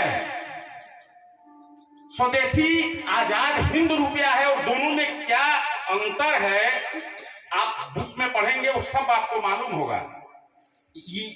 ये जो देख रहे हैं ना इसमें 92% की शुद्धता है, 8% चिटिंग की गई है, कूटकरण किया गया है और ये 50% इसमें चांदी की मात्रा और 50% मिक्स है। जो 1939 के बाद बने हैं सिक्के 40, 41, 42, 43, 44, 45 तक और 46, 47 में जब ये तथाकथित आजादी जो आपको मिली वो आजादी में सीधा लोहा उठा के दे दिया, चांदी वादी सब खत्म कर दिया।